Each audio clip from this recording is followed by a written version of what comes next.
Hello, I'm Martin Mühleisen. I'm a non-resident senior fellow at the Atlantic Council. I'm here with Brett Setzer to discuss about the goings-on in Marrakesh. We're going to be talking quite a bit about China and debt restructuring and the IMF. Thank you very much, Brett, for being here. It's really a pleasure talking to you. It's great to be here. Maybe just to introduce Brett, he is the Whitney Shepherdson Senior Fellow at the Council of Foreign Relations. He was a senior advisor to the United States Trade Representative from 2021 to 22. And he also served as the Deputy Assistant Secretary for International Economic Analysis in the US Treasury from 2011 to 15. Brett is very well known for his blog, Follow the Money, at the CFR. And he has numerous publications in foreign affairs, among other journals. Brett has been, that's just between the two of us, he's been a fund watcher for some time, and he has quizzed me many times about IMF policies, and now, Brett, the shoe is on the other foot, so I'm glad to ask you a few questions. So maybe let's talk about Chinese foreign exchange reserves, because that's a topic where you have quite published a lot. The question everybody has here is concerning the increase in long-term rates. Is this part of kind of China not interested in US dollar reserves anymore? Does China play a role in the increase in long-term interest rates? What do you think? Well, first, thanks for having me. I take interest in IMF affairs, in part because I once briefly worked for the IMF. I was actually a visiting scholar in PDR, so the predecessor to SPR. So I don't think China is at all responsible for the current increase in long-term interest rates. There is no real evidence that China has significantly shifted out of US bonds. Now, I said US bonds, not US treasuries. There is very good evidence that China shifted towards agencies, Freddie, Fannie, the mortgage-backed securities that are wrapped by the old government-sponsored enterprises. Clearly happened on a big scale last year.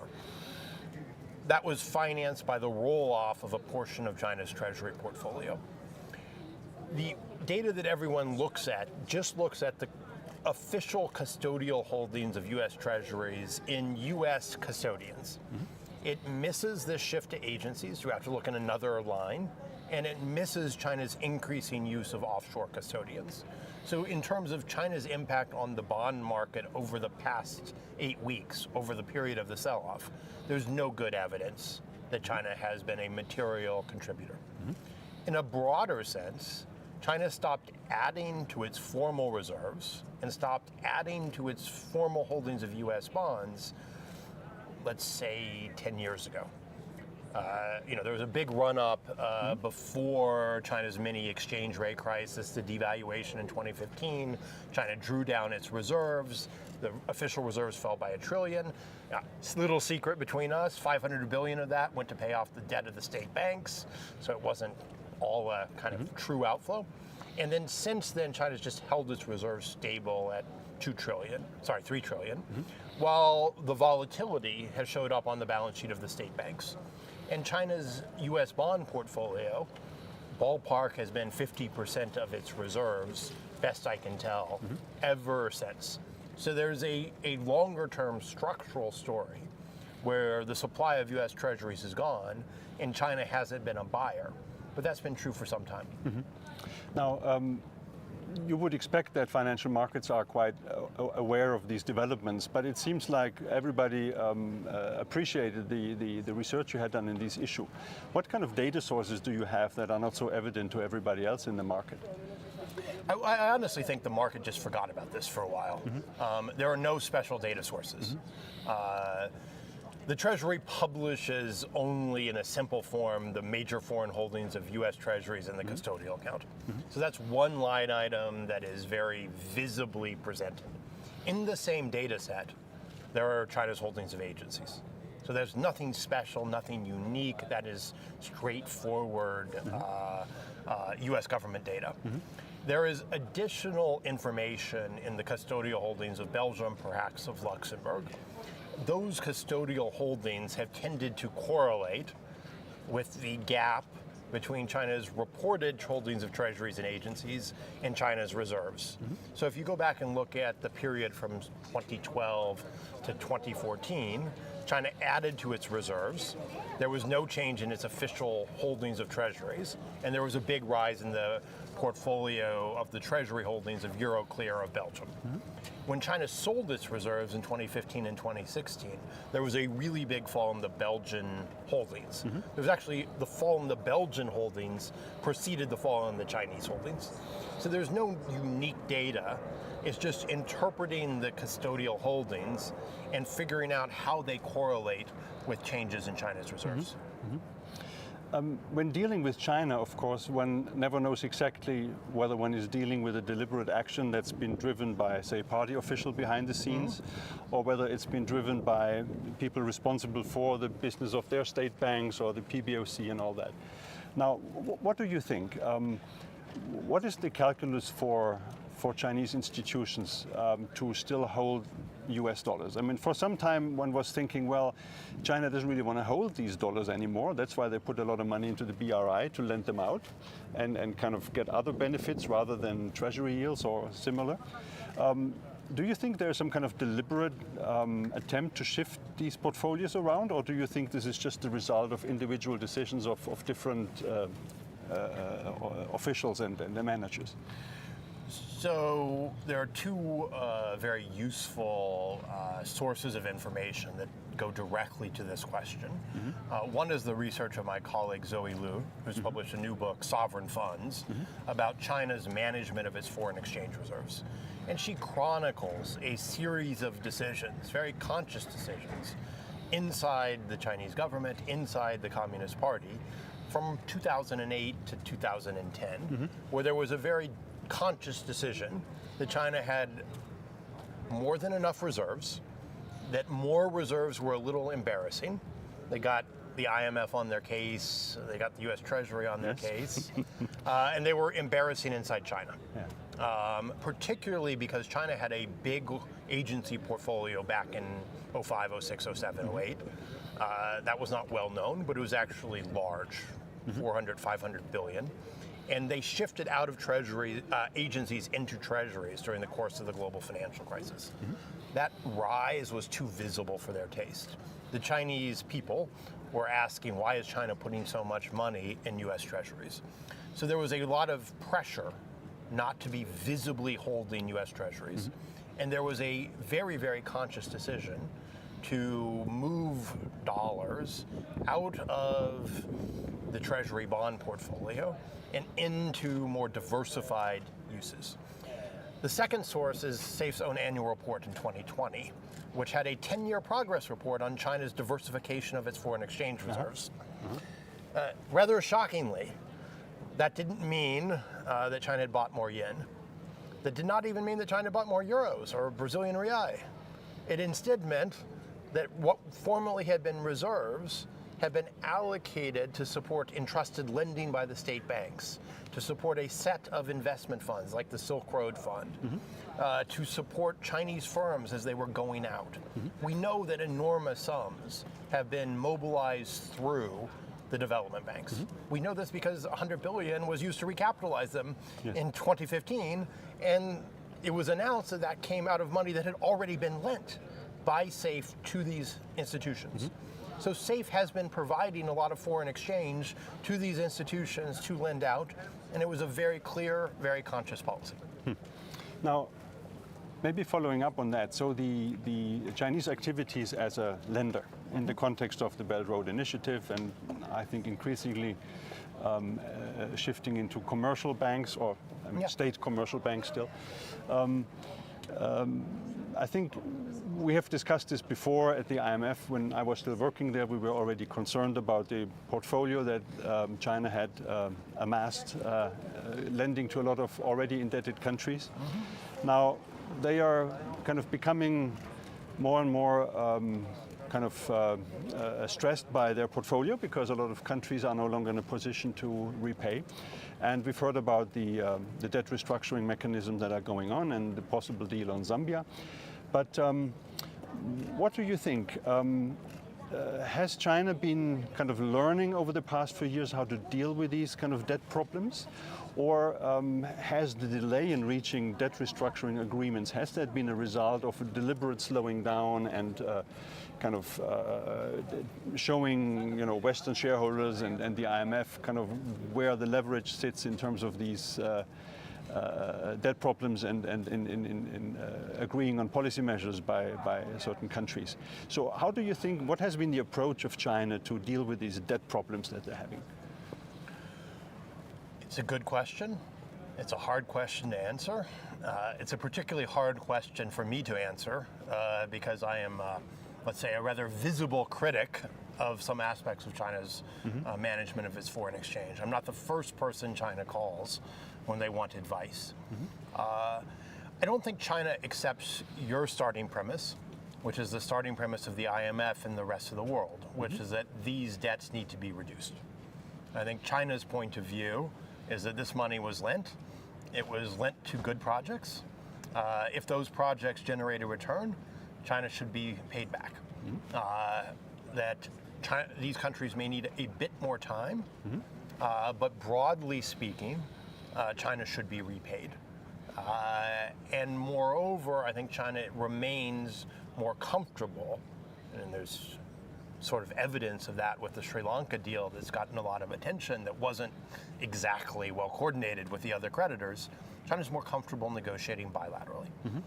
That is a major problem in a world where China is not the only bilateral creditor. It's also a major problem where China is both a bilateral creditor and a commercial creditor, because China's decided that one of its policy banks, the China Development Bank, should be considered a commercial creditor. And there are other state commercial banks that are also considered commercial creditors. So it is very hard if you're 1/3 or even 1/5 of the stock to negotiate bilaterally, strike a deal bilaterally, try to keep that secret when other creditors are maybe doing more, maybe doing less. It's not well orchestrated. Now, in the common framework, China in principle agreed to coordinate for low-income countries. Right. That coordination process has been well known to be difficult. It's unclear to me that China's clearly learned from that process.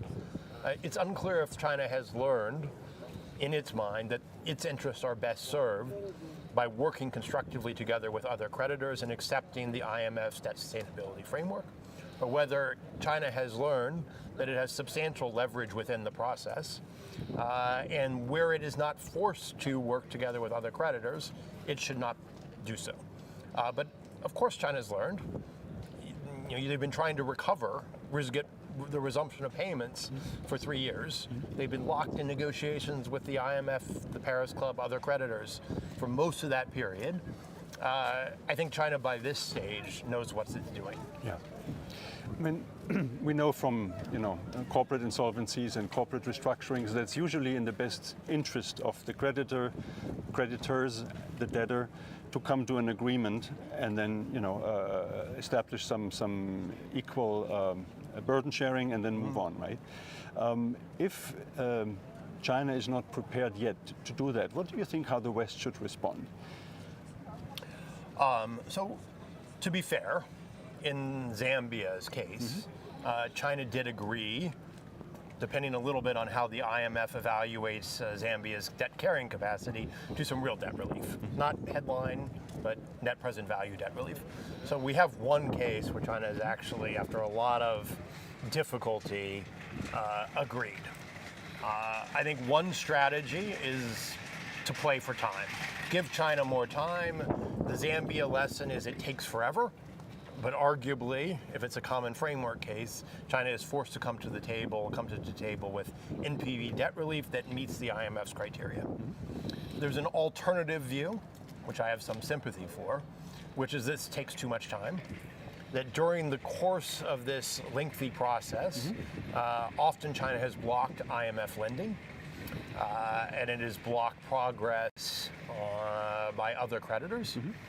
And so my personal view is that there need to be policy changes inside the IMF that allow it to go forward to lend when a country is not paying any of its bilateral creditors or its Chinese commercial creditors or its bonds, to don't allow anyone to block at least the first couple of tranches of disbursements of an IMF program. So the IMF can provide foreign exchange to countries that are in need of it, and the IMF can put forward its debt restructuring ideas, framework for criticism. To be fair, some of the IMF's debt sustainability assessments, can be challenged. I've challenged them from one direction. I'm sure China has challenged them from another direction. Right. But I do think the biggest problem in the current architecture is not that it takes forever to reach agreement when you're not paying.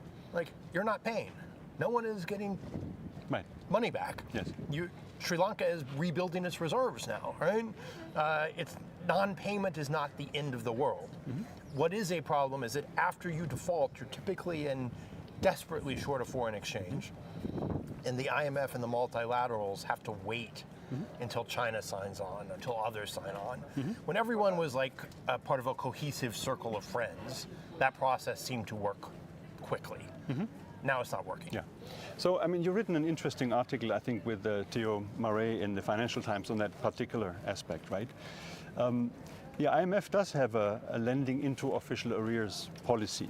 It's complicated, but basically it means that the IMF normally can't lend if any official creditor is not being served, but under certain conditions, it is possible, and that dates back to the Ukraine program of 2015. Now, why is that policy not sufficient in your view? Well, the IMF, has been very reluctant to pull the trigger on this policy. The difficulties are, I think there's like a dominant creditor provision that you really shouldn't do it if it'll complicate future flows, so forth and so on. All this pushes against lending into official Chinese arrears when China's the biggest creditor, as it was in the case of Zambia, or China's one of the biggest creditors, as in the case of Sri Lanka. But ultimately, there is a policy. And within the framework of that policy, the IMF could lend, but it is generally chosen not to. There's a second policy, which was also discussed with Theo in that paper, which is the financing assurances policy, where the IMF wants assurances that everyone will participate in the restructuring, so forth and so on terms consistent with its debt sustainability analysis to protect fund resources.